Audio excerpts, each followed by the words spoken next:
Hello and happy Monday. You know what time it is. I found some really cool audiobooks to share with you guys. And we're going to jump right into the samples of the books that I found today. First book up is titled That Girl is Poison. The author of this book is Tia Hines.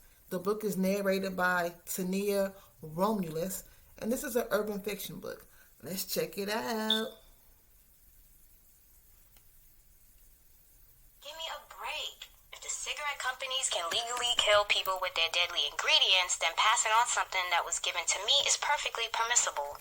Oh, no, It ain't my fault that people are too naive and not health conscious.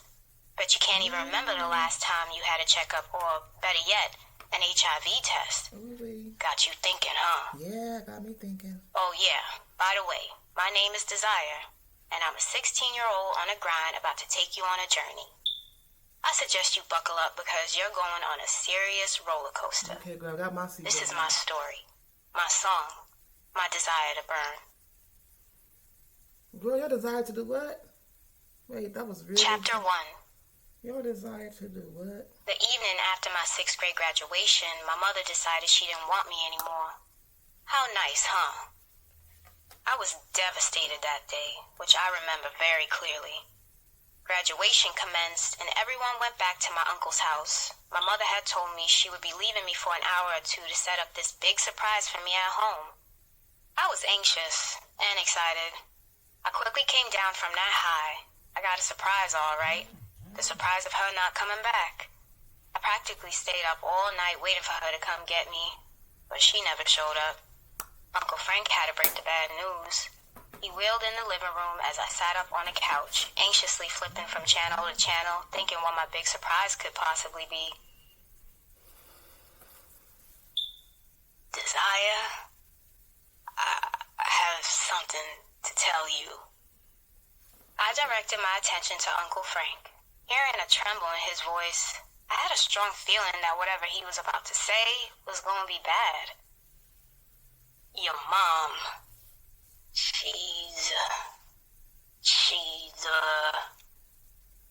My eyes quickly watered. My first thought was death. I thought my mother was dead, y'all. I had a horrific picture of her being killed in a car crash or something. I don't know why I thought the worst, but I did. The image disappeared quickly, though, when my uncle got his words out. Desire, your mother is not coming back for you. What about my surprise? There is no surprise, baby. Hey, that was a surprise. Your mother lied. Wow. I sat there, not really processing what was being told to me, stuck on a no surprise. So, there's no surprise? I'm sorry, Desire. I sat mute for a bit, looking down at the floor. Then I looked up at Uncle Frank. He must have noticed the confused look on my face. Desire, why'd she lie? I didn't ask for the surprise. She just told me she had one. I know, baby, but just forget the surprise. When is she coming to get me? Desire, that's what I'm trying to tell you. She's not coming back to get you. You gonna live here now. My eyes teared up. She's not coming to get me? I whispered aloud. No, honey, I'm afraid not. Teardrops hit my cheeks. I'm gonna live here? Yes, your mother left town. And when she comes back, I'm going home, right? Desire, she's not coming back. There was the moment of truth that nearly knocked me to my knees. My mother had skipped town and left me behind. I didn't mind much because I loved my uncle and his wife, especially his wife. Both of them treated me like a princess. Every time my mother and I went to visit, Aunt Linda always had something for me. She was the sweetest thing, until I started to live there. Uncle Frank remained the same. But my sweet old Aunt Linda turned into the bitch from hell. She was so mean to me. Her gifts couldn't even be cherry-coated on Christmas. Why and how she did a 360 turning into the Wicked Witch overnight was beyond me. It was bad, though. She put the H in hate. Uncle Frank tried to make up for her wicked ways, but it wasn't enough to overcome her evilness. She needed to down some holy water from Jerusalem because I swear she was the devil's daughter and I was her slave. I was 11 and cleaning house like I owned a maid service minus the employees. I had to do everything. It was crazy. The lady was tripping. My Fridays was... Yeah, that's going to be interesting. That's going to be interesting. That girl is poison. It sounds like she's going to be taking her frustrations and anger out on people who hasn't really, maybe deserve it, maybe don't deserve it. But definitely, guys, check this book out. That Girl is Poison. The link will be in the comment section below. I'm going to grab book number 2. Alrighty then. Next up is My Sister's Husband. This book is written by Arthur and Bria Davis. It's narrated by Catherine Dollison. This is our urban fiction read, and it sounds like it's going to be juicy. So let's check this one out. Yeah, I did tell Dante that I didn't care. But common sense would tell the nigga I was lying. How the fuck could I be okay with something like this? He was truly out of his mind. Or did he just not care? The whole thing was crazy and unrealistic and extremely fucked up to me. The day that my father said Sky wanted all of us to be there for some announcement, I knew it was something. I just didn't know she was going to present a man, and that man was going to be Tay. What killed me the most was when she said they had gotten married when they went on vacation to Jamaica. When she said that, I felt like someone had sucker punched me in the gut. It took all my breath away. I was hurt, broken, and scared. The man that I loved and was now pregnant by was married to my damn sister. To be honest, I didn't think Sky had a clue, but the look on Dante's face was one as if he had seen a ghost. He looked like he wanted to die when I told everyone that I was going to be a mother. And when everyone started asking me about my baby's father, I looked straight at him. He must have thought that I was going to call him out, because he looked as if he was going to piss himself or pass the hell out. He tried his hardest to inconspicuously loosen the tie that he had around his neck. I wasn't going to do that, though. I was better than that. I wasn't that type of chick. So I lied to everyone, told them that the baby's father was some man back home, and ever since that day, I haven't talked to him. That was a few months ago, and here I was, 9 months pregnant, about to pop at the wedding of my child's father and the woman who would be his aunt and stepmother. Life is surely fucked up for me, I thought. Are you all right? A voice asked from behind me. When I turned around, Chance was standing there in his white tuxedo. I rolled my eyes and turned back around, not even saying anything to him. Fuck his ass too, I thought. I'm sure the nigga knew that Tay had another woman. I knew he didn't know that the woman was my sister, but he damn sure knew about there being another woman. Therefore, I didn't have anything to say to his ass. I had to admit, though, he did look hella good in that all white. Kinda made me want to play a little game of payback with Dante. Hell, he was just keeping it in the family, so why couldn't I? Just as fast as that thought entered my head, it quickly left. I didn't have time to be playing those childish games.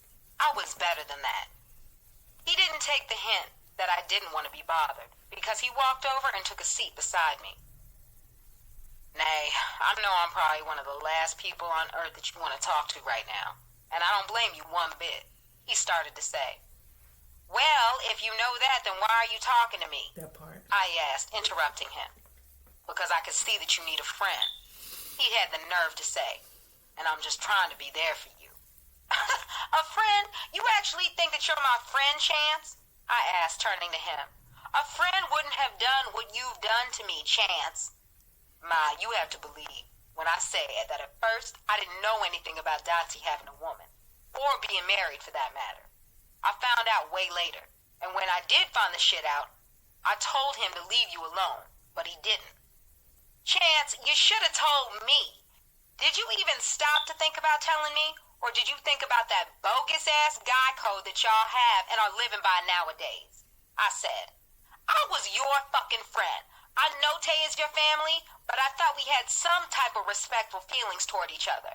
But I guess I was wrong. Wishful thinking. Just know that I would have never done that shit to you, no matter what the circumstances were. Ma, it killed me to know that that nigga was doing it to you. You're right. I do have respect, and I love you as if you was my family. But Dante's blood, whether or not we both like it. I did what I could have, and that was tell him to leave you alone. But don't play stupid. Now, you knew damn well that the nigga had to have a woman somewhere in the cut. I mean, you've seen the nigga mostly on the weekend. I know you ain't slow. You get straight A's in school making the dean's list and shit. So you can't tell me that you didn't have a clue. He replied. My eyes grew misty because I knew he was saying nothing more than the truth. I'd been dealing with Tay for about a year, and other than the times when we would go on a few vacations together, I only saw him on the weekends. I never meant for any of this to happen. My whole life, I promised myself that I was never going to be some other man's woman, like my mother was to my father. I'd seen the things she went through daily without having him there, and I didn't have a father, so I knew that I myself didn't want to go through any of that. I really thought that Tay was something special and that I wouldn't have to worry about being the other woman. But somehow, I ended up being put in that position anyway. Before I knew it, the dam that I held up... I cannot wait to find out what's taking place in this book. My Sister's Husband by Ambria Davis, narrated by Catherine Dallas Son, honey. Her sister then got married to her ex, and seems as though they're going to be finagling or entangling. Sounds like they're going to be an entanglement going on here. That was pretty cool. You know, the narrator has a nice flowing voice. She's getting into her emotions as she's reading, and I like that because she's pulling me in. I feel as though she's, talking to me and telling me her story. So I'm going to be checking out this book as well. I want you guys to check this book out. Let's move on to book number 3. All right, so for book number 3, we're going to switch it up just a little bit.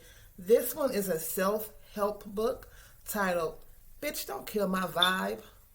Sounds like this one's going to be a punch to the gut, probably waking some of us up, you know what I'm saying, out of our little fairy tale lives, or maybe not even that, maybe just lightening us on, how to move around. So let's check it out. Bitch, are you tired of being held back by the negative voice inside your head? Yes. Tired of being a worrywart, a negative Nancy, a complaining Kathy? Girl, yeah. We've all been there. Well, most of us at least. Some people seem to just be naturally positive and optimistic. Everything works out for them, and everywhere they go, they're constantly followed by sunshine and rainbows and cupcakes with sprinkles. Right. Screw them, right? No. No, you can become them. Minus the muttering mantras underneath your breath and flowers in your hair.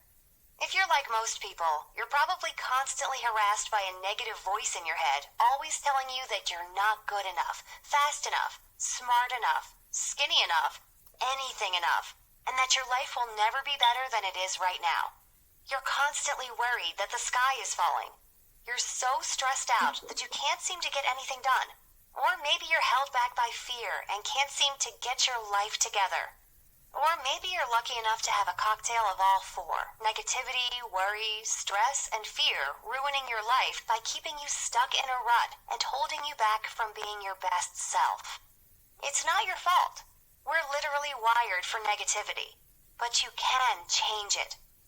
In this audiobook, you will find why you're biologically wired to mentally screw yourself over and what you can do about it. The most important thing you need to eliminate from your life to be more positive. The weird relaxation technique that may make you catch the side-eye from onlookers, but will decrease stress and distract you from the chaos inside your head. The lie you're telling yourself daily that's not getting you any closer to not being a total stress ball. The quick 1-minute method you can do anytime, anywhere to ease your stress and get you out of your head. What you can do every night in bed to eliminate worry. No, not that. The 120 tool you can get for $1 that you can use every day and take with you everywhere to ease your worry, stress, and anxiety. What babies can teach us about managing stress? 3 things you need to do every day to become a more positive person. This is not your grandmother's self-help book, unless you have one badass grandmother. If you're tired of the same hippie mumbo-jumbo advice from the same dry, boring self-help books, and you don't want to have to completely turn your life upside down in order to, well, turn your life upside down, then this audiobook is for you. It's full of simple, easy-to-use tips that can be easily integrated into your everyday life.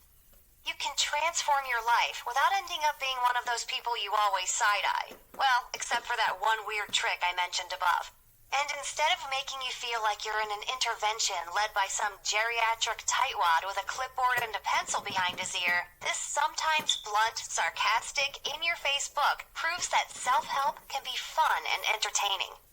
Stop letting your finances, relationships, career, and life suffer because of your constant cycles of worry, fear, and negativity. Scroll up and click Buy Now to get this book. You need it. I can tell. Well, we're not going to be able to scroll up because I'm going to leave the comment section, and I believe it's going to be below, so you have to scroll down. But you know that you get the point. This book is, anybody should read this book. Just go ahead and check it out, especially at times like this. The world is in such chaos. Everything is all over the place. And with us being quarantined in the state and the country being shut down, it gives us too much time to sit at home and ponder over the things that's not going on in our life because we're not as active as we used to be. So take your time and grab this. Take some time. Grab this book. Check it out. I'm pretty sure it's going to be food for your soul. Okay, guys? That, again, Bitch Don't Kill My Vibe. The author's name is Reese Owen, and this book is narrated by Fred McLeland. Okay? The link is going to be there in the comment section, guys. I'm going to grab book number 4. Give me 1 second. All right. We're back with the last book. Book number 4 is titled Preparing for My First Senior Cockatiel. I played the first part to this book during my last show, Monday before last, and the author's pretty much enlightening people who are bird owners or who are thinking of becoming bird owners on good techniques to properly care for those birds. So let's get into this one right away. Preparing for My First Senior Cockatiel, a beginner's guide to starting your life with the world's most popular cockatoo. Let's check it out. Chapter 4. Travel and Hospital Cages. Galadriel and Cleo paced their cabin cage fiercely. "Are we there yet, Mom?" They seemed to ask me every 30 seconds as I navigated my way through Chicago's O'Hare Airport. A curious family on their way to the same connecting flight intercepted me as I struggled with the cage and my shoulder carry-on bag, curious about what on earth I was carrying in that cage. After making introductions, the parents insisted on helping me carry the birds to our gate. On board, the flight attendants, equally not used to cockatiels on their aircraft, offered them an in-flight meal of lettuce and tomato. As we landed at Newark Liberty International, I heard several nearby passengers ask, "Why do I keep thinking I hear a bird?" Laughing, I showed them the cage. No one should have this much fun flying cross-country. Every bird needs a travel cage. Travel cages are just what they sound like. They are small, portable cages designed for transporting your bird from one place to another. Though probably not the first cage you buy, every bird needs one for emergencies like severe weather warnings, trips to the veterinarian, moving, or just a day in the park with your birds. A subset of travel cages are those designed for showing your bird in public. Every year, the National Cockatiel Society sponsors competitive bird shows featuring top cockatiel breeders. Just as dog shows do for dogs, these shows are designed to showcase and promote healthy cockatiels who best meet the standard of each cockatiel breed. With so much selection, what should you be looking for in a travel cage? That depends on the primary reason for your purchase. For a basic, general-purpose travel cage, you are using for trips to the vet and to take your bird outside for some fresh air, where transit is limited to walking, automobile, and public transit buses and trains. Your best travel cage is lightweight. Cages get heavy quickly when you are walking. Metal on the top and sides of the cage. A plastic base is fine as long as you secure it properly so the base cannot pop off if the sides are pushed on. Has a proper bar spacing of 1/2 to 3/4 inches, 12.5 millimeters to 19 millimeters, and allows you to easily install perches, food dishes, and at least one hanging toy.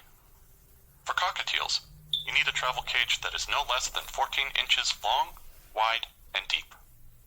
That is to say, nothing smaller than 14 inches by 14 inches by 14 inches, though a 14-inch by 12-inch by 16-inch, where height is the longest dimension, is just fine as well. Perches and food dishes should be easy to install.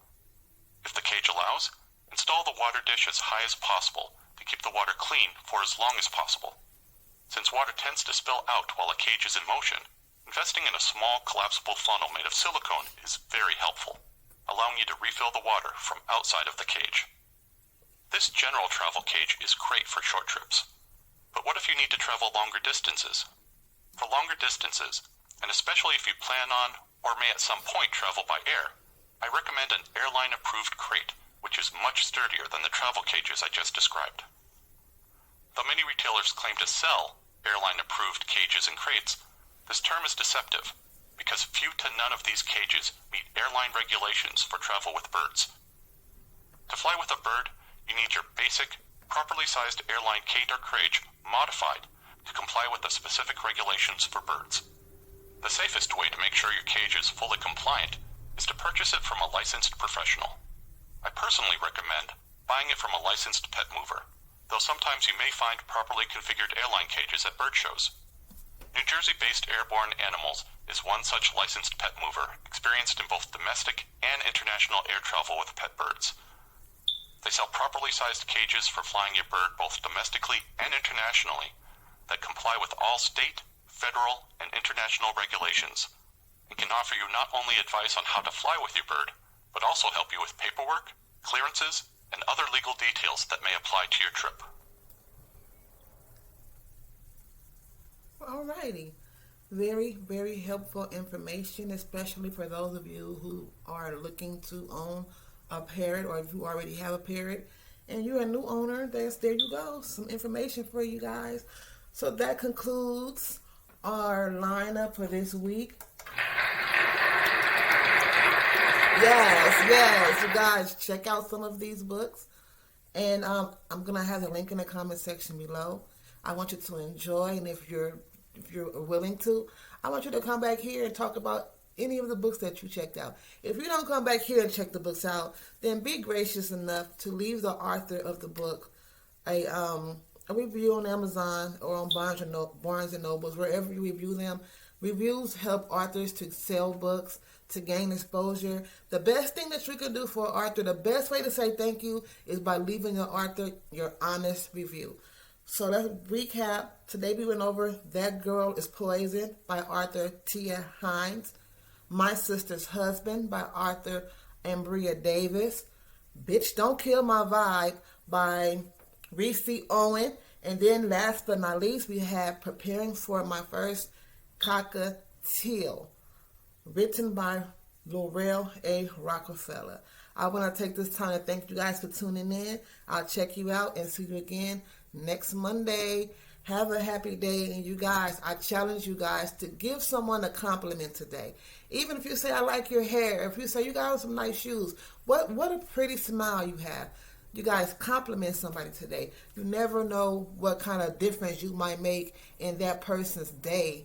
Someone may be having a hard time struggling with something. They may not show it on their face. They may be walking around smiling and laughing, but deep inside they may be hurting. And one simple compliment from someone may brighten that person's insides up.